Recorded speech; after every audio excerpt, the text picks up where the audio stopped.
Wings, but Missoula hits a home run the last time up, securing a $13 million federal grant, which forms the linchpin of what's being characterized as orderly development on the city's west side. The BUILD grant pencils out to $13 million, provides an initial pot of money to start solving traffic problems and environmental recovery too in that broad area lying west of the North Reserve District.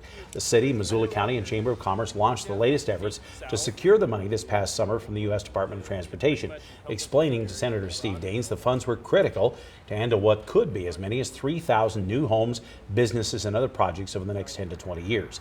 The BUILD grant forms the genesis of projects to build new infrastructure to not only handle future growth, but resolve current problems like the growing traffic nightmare on roads like Reserve, Westmoreland, and Flynn Lane. Today, news came from Daines, Senator Tester, and Congressman Gray Gianforte that Missoula will receive that money, less than the original application, but still enough to get the first phase of work underway. At a press conference, leaders called it a big day for Missoula's economy, but an unprecedented example of cooperation, especially after a joint lobbying trip to Washington, D.C.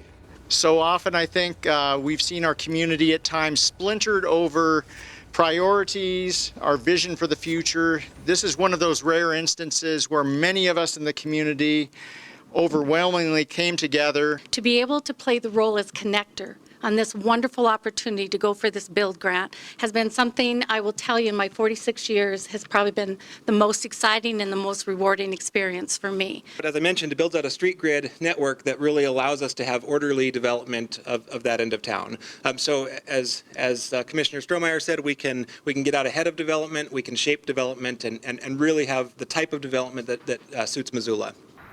We'll be watching to see what public reaction is to today's announcement. Kevin Davis, who heads the neighborhood group Let's Improve Missoula's Reserve Street, tells us he's anxious to see the details of the grant and how that money will be allocated.